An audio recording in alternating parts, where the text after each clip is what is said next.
안녕하세요. 미소영입니다. 오늘은 조금 색다른 책을 가져왔어요. 김시덕님의 우리는 어디서 살아야 하는가입니다.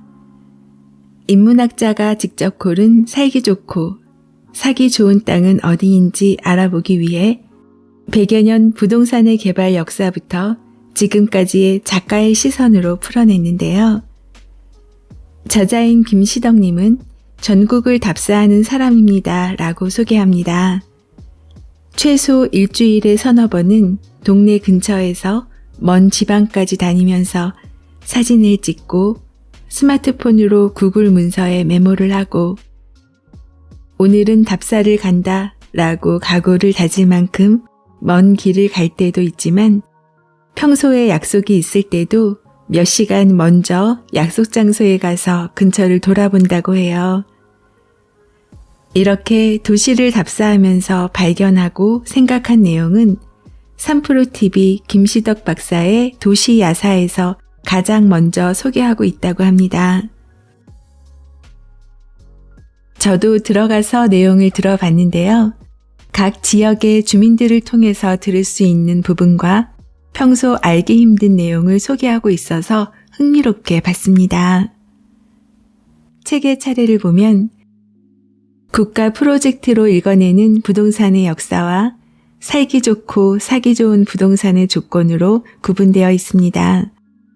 1장 도시기본계획의 탄생과 변화 2장 경인 운하 및 행정수도 계획의 변천사 3장 남북관계와 부동산의 상관관계 4장 삶과 집값을 붕괴하는 재난 위험 5장 재개발과 교통망 호재의 실체 우리가 보통 집을 살 때 직장으로 출퇴근을 고려한 교통을 가장 우선 보게 됩니다. 그래서 오늘 소개할 내용은 5장 철도를 공부하면 투자 미래가 보인다와 가치가 흔들리지 않는 부동산의 조건 중에서 일부 내용을 소개해 드릴게요. 그럼 책 속으로 들어갑니다.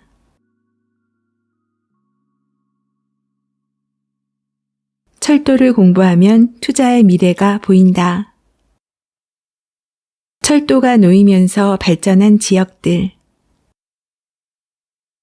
지형은 시대에 따라 변하는 것이 아니어서 한번 철도가 놓인 노선에는 다시 철도가 놓일 가능성이 있습니다. 그렇기 때문에 예전의 철도 노선을 공부해두면 미래 투자를 위한 지침서가 될 것입니다. 하지만 한번 계획이 취소되거나 폐선된 노선이 부활하는 데에는 많은 시일이 필요하기 때문에 초창기 투자를 할 것이 아니라면 다른 투자 대상을 찾는 것이 낫겠다는 생각을 동시에 하게 됩니다.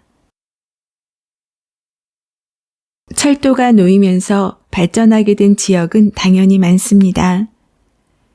특히 부천시는 경인선이 놓이면서 지금의 남부 지역이 발달했고 수도권 전철 7호선이 개통되면서 중부 지역이 발전했습니다. 도시 설계학자 김형만은 지하철 1호선이 개통된 이후 나타난 현상 중 커다란 변화는 지금의 부천시가 급격하게 인구 증가 현상이 나타나기 시작했습니다. 라고 했지요. 부천이 보여주듯이 여객철도가 놓이면 당연히 주변 도시가 번성하리라는 예측을 할 수 있습니다. 그래서 최근 수도권 전철 5호선이 연장된 하남시, 7호선이 연장된 인천 부평구, 연장 예정인 인천시 청라 및 포천시, 4호선이 연장되었고 9호선이 연장될 예정인 남양주시의 해당 지역이 주목받고 있습니다. 하남시야 5호선이 연장되기 전부터 이미 성남, 과천에 이은 또 하나의 강남으로 뜨고 있던 지역이니 별도로 치더라도 여러 개의 철도 노선이 연장되고 있는 남양주시는 현장을 들릴 때마다 시 전체가 들썩거리는 느낌을 받습니다. 어떤 남양주 시민분은 2022년 3월 19일 연장 개통한 4호선 진접선에 대한 기대감을 표현하더군요. 너무 좋아. 진짜 용납하네. 광역버스 이제 안녕. 광역버스의 문제는 뒤에서 살펴보겠습니다만 경기도 신도시에 사는 시민분들이라면 이 부분의 코멘트에 120% 공감할 것입니다. 4호선 진접역은 진접읍의 구도시인 왕숙천 북쪽 기슭이 아닌 왕숙천 남쪽에 설치되어 있습니다. 왕숙천 남쪽의 오남역, 진접역 라인으로 진접 2공공주택지가 형성되어 있고 진접역 북동쪽에 경북대학교 남양주 캠퍼스, 대경대학교 서울한류 캠퍼스까지 있어서 이들을 수요로 노린 것으로 보입니다. 또한 4호선 진접선이 개통되면서 그간 개발 사업이 여러 차례 중단되었던 당고개역 주변의 빈민촌이 전체적으로 재개발될 가능성도 있습니다. 한편 진접역에서 포천시까지는 멀지 않습니다.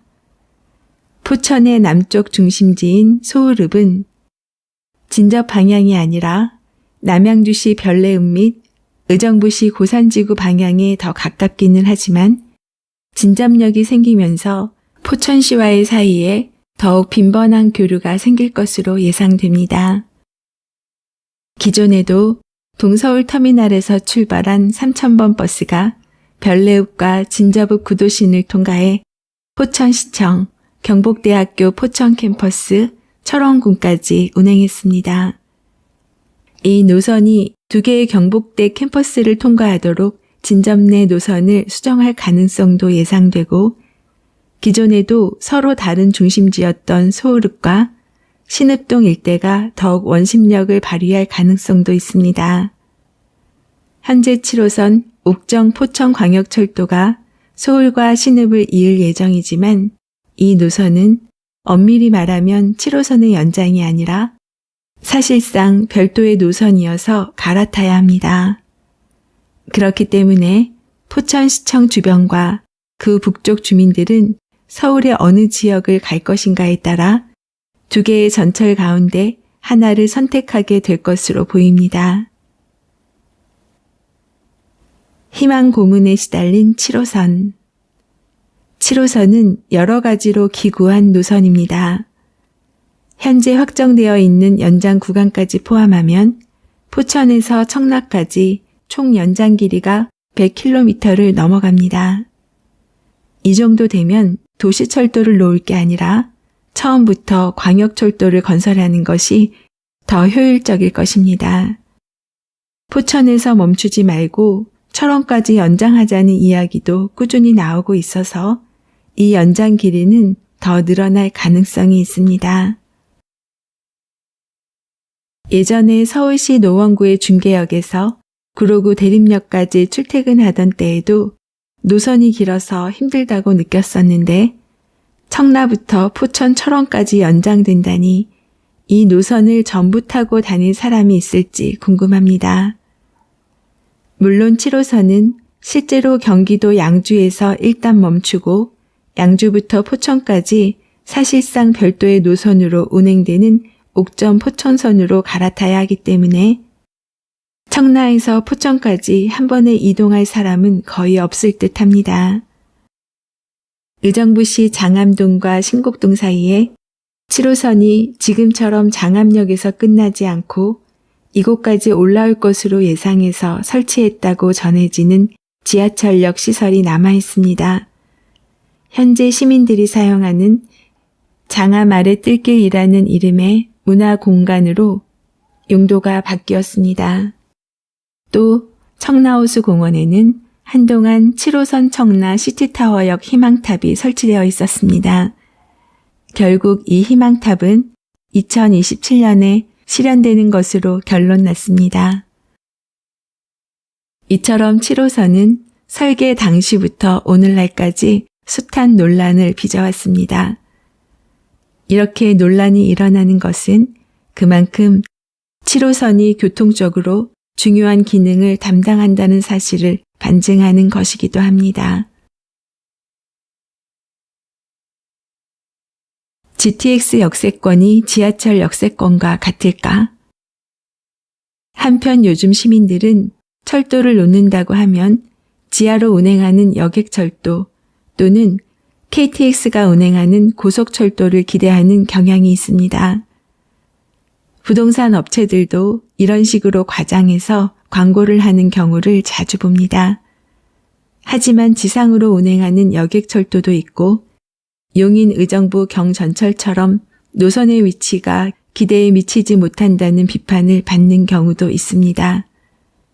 저는 GTX 역시 막상 개통되고 나면 이런 비판을 받을 여지가 있다고 추측합니다. 일반적으로 시민들이 익숙한 것보다 더 깊은 곳에 위치하고 지하철보다 더 비싼 요금을 받고 지하철보다 더 뜸한 배차 간격으로 운행할 것이 예상되는 GTX가 과연 수도권 전철 2호선과 똑같은 효용감을 이용객에게 제공할 수 있을지 미지수라고 보기 때문입니다. 그렇기 때문에 GTX 역세권에 관심을 가진 분들은 철도 전반에 대해 좀 더 차분히 살펴보면서 신중하게 살 곳을 고르는 것이 좋겠습니다. 도시 외곽과 농촌 지역의 문제점. 저는 대중교통으로 답사를 다닙니다. 그래서 대도시의 외곽이나 농촌 지역에서 두 가지 문제점에 직면합니다. 한 가지는 열차나 버스의 운행 횟수가 적어서 지역 간 이동이 불편하다는 것입니다. 또 한 가지는 마트, 식당, 카페 등의 편의시설을 찾기가 어렵다는 것입니다. 이 두 가지 문제의 원인은 하나입니다. 인구입니다. 대도시의 외곽이나 농촌 지역의 인구가 적다 보니 대중교통 운행 횟수가 많지 않고 편의시설 등이 적은 것입니다. 배차 간격으로 트라우마까지 생기는 경기도 청소년들. 철도역에서 20분에서 30분 떨어진 지역까지 걸어간다는 건 젊은 사람에게도 쉽지 않은 일입니다. 그렇다고 해서 마을버스나 시내버스를 타자니 배차 횟수가 너무 적은 것이 현실입니다. 경기도 신도시들을 답사하면서 늘 이 문제에 대해 생각합니다. 경기도 신도시의 버스 운행 횟수가 적다기보다는 원래 버스 운행 횟수가 적은 교외 농촌 지역의 한편에 신도시를 만든 뒤에도 배차 횟수를 늘리지 않았다고 하는 편이 좀 더 정확한 표현일 겁니다. 얼마 전에 일산 신도시의 가장 끄트머리에 자리한 방송국에 몇 달간 단일 일이 있었습니다. 수도권 전철 3호선이나 광역버스를 타고 일산 신도시의 중심지에 도착하는 건 문제가 없었지만 그곳에서부터 방송국이나 일산 신도시의 다른 지역으로 연결해주는 시내버스의 운행 간격이 너무 커 상당히 힘들었습니다. 이런 불편함은 저 같은 외부인만이 아니라 일산 주민분들도 느끼고 있습니다. 일산 신도시 외곽의 식사동에 조성된 위시티 아파트 단지에서 3호선, 경의선, 대곡역까지 가는 마을버스가 40분 이상 걸리다 보니 주민들이 자체적으로 셔틀버스를 마련한 것입니다. 이렇게 셔틀버스를 마련하니 위시티에서 대곡역까지 10분에서 15분 만에 도착할 수 있게 되었지만 버스 회사들이 고양시에 민원을 제기해서 경찰 수사가 시작되었습니다. 어른들은 정 안 되면 자가용을 이용해도 되지만 청소년을 배차 간격도 길고 또 신도시 구석구석을 헤집고 다니느라 시간도 오래 걸리는 버스에 시달리다가 트라우마까지 생깁니다. 어딘가 신도시에서 청소년 시절을 보낸 어떤 분이 이런 글을 SNS에 올렸더군요. 신도시에 돌아다니는 사람이 많이 없어서 운행되는 버스가 없다 보니 중학생 때 버스를 막 30분에서 40분 기다렸다가 또 15분 타고 20분 걸어서 집에 간 적이 있음. 저도 5분에서 10분에 하나 오는 버스를 보고 싶어요. 경기도 신도시 입주민들은 서울로 향하는 고속도로와 넓은 주차장을 요구하는 경향이 있습니다. 하지만 자가용을 운전하는 본인과 가족들을 비롯해서 뜻밖의 많은 신도시 주민이 대중교통을 이용합니다. 도로가 개발될수록 동네는 잘려나가고 동네 내부를 도보로 이용하는 것이 어려워집니다. 신도시의 아파트 단지에 살다가 금방 팔고 도심으로 떠날 생각이 아니라면 도로를 넓히고 주차장 면수를 넓히고자 할 게 아니라 똑같은 예산으로 버스 운행 횟수를 늘려달라고 해야 합니다. 그것이 가족을 위한 길입니다. 동탄 신도시의 교통 불편. 이런 관점에서 특히 심각한 것이 화성시 동부의 동탄 신도시입니다. 동탄은 삼성전자를 중심으로 자체적으로 돌아가는 신도시라고 볼 수도 있고 역시 서울 지향성을 띤 위성도시라고 볼 수도 있는데 자차 소유주를 전제로 도시를 설계한 것인지 경기도 신도시에도 특히 대중교통 문제가 많이 제기됩니다. 대중교통 문제를 호소하는 동탄 주민의 목소리를 몇 개 소개합니다. 막상 경기도에 살면 다 있는데 없음. 뭔지 알아? 이마트 트레이더스는 있는데 버스 타고 한참 가야 됨. 동탄 놀러 갈 순 있는데 버스가 별로 없음. 동탄이 신도시? 버스가 있긴 한데 한 번 가려면 만반의 준비를 해야 됨. 수원시에 살 때는 못 느꼈지만 동탄으로 이사 오니 교통의 불편함이 확 느껴지네요. 버스가 시골도 아니고 1시간에 한 대꼴로 와요. 버스 배차 간격은 16분. 내가 기다린 시간은 40분. 동탄 오지 마세요. 2019년 1월에는 동탄 신도시 교통 문제를 조속히 해결해 주세요 라는 청와대 청원이 올라가기도 했습니다. 이렇게 불편한 동탄의 버스 교통 문제는 결국 자가용 운전에까지 영향을 미치고 있습니다. 동탄의 도시는 번지르르 하지만 자차가 늘어날 수밖에 없는 구조예요. 그래서 차도 많이 밀리는데 버스 놓치면 1시간이 날아가죠. 이렇게 주민들의 원성이 자자한 교통 문제를 해결하지 않는다면 결국은 동탄의 집값도 영향을 받게 될 것입니다. 부실한 대중교통은 연약 집안이나 이웃한 공장 못지않게 생활과 재산에 나쁜 영향을 미치는 재난입니다. 신도시의 미래.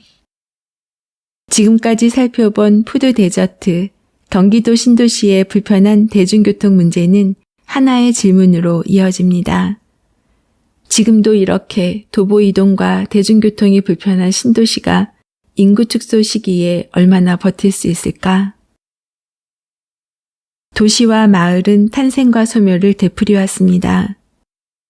경기도의 신도시도 분양 완판을 할 수는 없으며 여러 가지 조건에 따라 입주자의 수가 줄어들 가능성이 있습니다.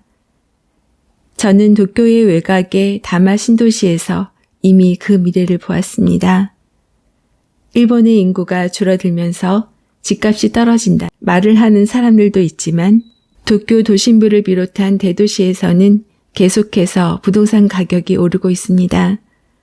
인구가 줄어드는 일본에서 도쿄 도심부의 부동산 가격이 오른다는 건 그만큼 교외의 언덕 위에 건설된 신도시에서 빠르게 인구가 빠져나가고 있다는 뜻입니다. 도쿄와 마찬가지로 서울 도심의 역세권은 앞으로도 살 곳을 찾는 사람들이 선호하는 지역이 될 것입니다. 충분한 수요가 있으니 공급이 발생할 것입니다. 서울역, 용산역, 왕십리, 삼성역 등 역세권은 아무리 하지 말라고 해도 개발될 것입니다. 문제는 교외의 역세권과 신도시입니다. 철도역이라고 다 같은 철도역이 아닙니다. 수도권 전철 1호선을 예로 들면 서울 시내에서 거리가 떨어진 역일수록 배차 간격이 벌어집니다. 밤에 서울 도심의 1호선역에서 집으로 가는 열차를 기다려본 분들은 소요산, 동두천, 양주, 의정부 등의 순으로 열차가 끊긴다는 사실을 잘 알 겁니다. 반대 방향으로는 신창, 천안, 서동탄, 병점 등의 순으로 열차가 끊기지요. 다 같은 역세권이 아니라는 말입니다. 그리고 이런 구분은 집값에 큰 차이를 미칩니다. 수도권 전철 1호선의 종점을 따라 아파트 가격이 어떤 차이가 나는지 점검해 보십시오. 그리고 마지막으로 다시 한번 강조합니다. 본인이 살 집이 평지에 있는지 언덕에 있는지 말이지요. 15분 도시라는 말이 한동안 유행했지만 평지 15분, 언덕 15분, 자전거 15분, 자가용 15분은 각각 차이가 큽니다. 제 생각의 핵심은 평지 15분입니다. 지도 애플리케이션의 위성 사진 모드만 사용해도 어느 정도 현장의 상황을 파악할 수 있습니다. 하지만 역시 실제로 현장에 가보십시오. 자가용으로 휙 둘러보지 말고 실제로 걸으면서 땅의 높낮이를 확인하십시오. 그곳의 공기에서 냄새도 맡아보십시오. 맑은 공기인지 아니면 주변의 공장이나 축산단지에서 매연과 폐수를 흘러내는지 확인하십시오. 그리고 직접 버스와 열차를 타보십시오. 자가용으로 이용하지 않는 대가족들이 대중교통을 이용할 때 어떤 불편함이 있을지, 또 본인이 자가용을 사용하지 않게 되었을 때 어떨지 확인해 보십시오. 이 방법은 살 곳을 찾을 때가 아니라 살 곳을 찾을 때에도 참고가 되리라고 믿습니다. 부동산 현장에 나가는 것을 임장한다고 합니다. 실제 현장으로 임장을 가게 되면 지도로 보는 것과 다른 점들을 발견하게 됩니다. 지도로 볼 수 없고 맡을 수 없는 오감이 자극되지요. 직접 살아보고 싶은 것은 공기부터가 다릅니다. 7호선, 4호선, GTX, 수도권이 신도시를 중심으로 소개되어 있어 들으시는 분들도 친근하게 들리지 않으셨나요? 신도시의 교통이 불편한 점에 대해 아마도 공감되는 내용이셨을 거라 생각합니다. 평지 15분, 교통이 편리한 곳, 인구가 계속 늘어날 수 있는 곳을 기준으로 살펴보시고 추가로 조금 더 깊이 알아보고 싶으신 분들은 도시 기본계획부터 참고하시면 도움이 될 것 같습니다. 작가와의 만남, 그리고 다양한 이야기를 전하는 미소영입니다. 오늘도 행복하세요.